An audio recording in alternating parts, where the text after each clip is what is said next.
Hi guys, so since everyone's so busy these days, I'm gonna explain to you how the dairy industry works in 5 minutes. Like other female mammals, cows only lactate, or produce milk, when they're pregnant or have a newborn to feed. So the dairy industry inseminates or impregnates cows starting at the age of around 12 months over and over and over again so they keep making milk. And it's a rather routine process. You see, first the industry jacks off a bunch of bulls, sometimes using a hand or help from an electro-ejaculator, which is basically a giant cow dildo that goes into the anus of the bull until he blows. And that semen is collected and then inserted into the vagina of a female cow with a long tube, usually while she's confined in what the industry calls a rape rack.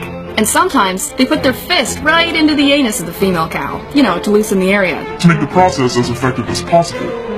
What are you feeling for in there when you... Oh, it's a bit jumpy. I think I would be if someone did that to me.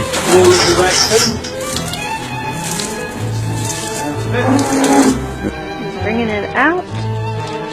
And massages a little bit just to relax everything and help that semen go where it needs to go. You must be responsible for a lot of cows. Yes. And when that baby cow is born, it's pretty much immediately taken away from its mother and locked in a crate. Because if it stayed around long, it would drink her milk. And that shit's for us.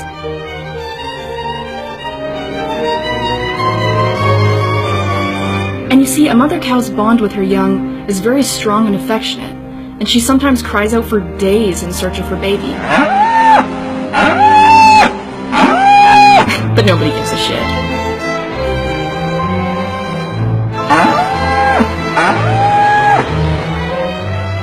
If the baby's a male, his throat is slit and he's sold for veal. And if it's a girl, she's raised to be a milk machine like mom.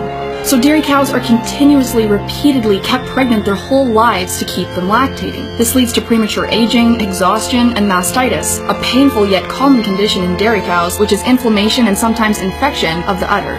Pus and blood in the milk of dairy cows is also common, so it's usually filtered. But not completely, because in Europe, Australia, New Zealand, and Canada, up to 400,000 somatic cells are legally allowed in every milliliter of cow's milk. And in the United States, 750,000 somatic cells per milliliter. In Brazil, 1 million. And somatic cells, most of which in this case are white blood cells, are the same thing that erupt on the top of a big zit, so you could call it pus. The more bacteria, inflammation, and infection, the higher the somatic cell count. But don't worry, there's a limit. And when a dairy cow is finally too physically and emotionally exhausted to continue on, she collapses. These cows are called downers, and they are dragged out by whatever means to be killed and sold for beef.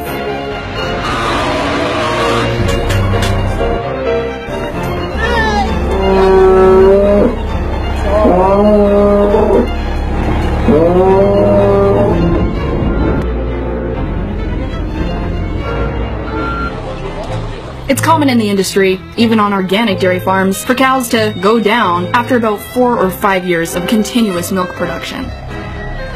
But peak milk production declines around 4 to 5 years anyways, so if the dairy cows are still standing, they're gonna be killed for hamburgers and beef regardless. You see, the dairy industry is the meat industry. Almost every single dairy cow that you will ever buy milk that came from ends up being killed for meat. So if you're vegetarian, you might want to think about this, because at least when you're being raised for meat, you're just raised for meat and killed. But when you're a dairy cow, you are sexually exploited and emotionally and physically exhausted until you can't take it anymore, and then you're killed for meat.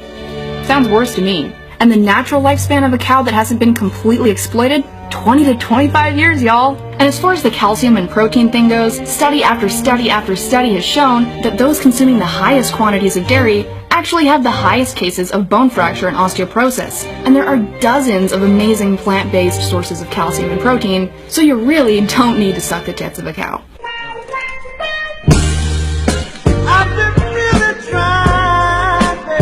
I mean, the dairy industry has wormed their way into education systems, nutritional programs, and media to convince us that we need to drink milk.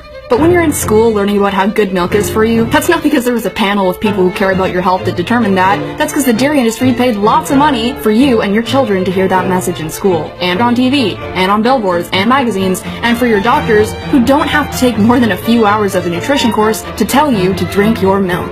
You see, rhino milk is for baby rhinos. Dog's milk is for baby dogs. Cat's milk? For baby cats. Rat milk is for baby rats. And cow's milk is for humans? No, it's for baby cows. And vegans are crazy? dairy is Fucking scary.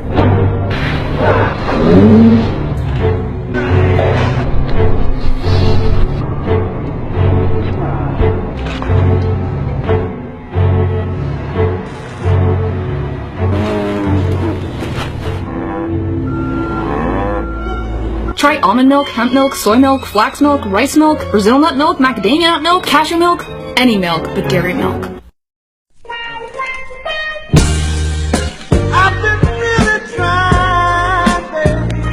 She's got a nice, beautiful slick coming out. That's a very good sign. Also for taming.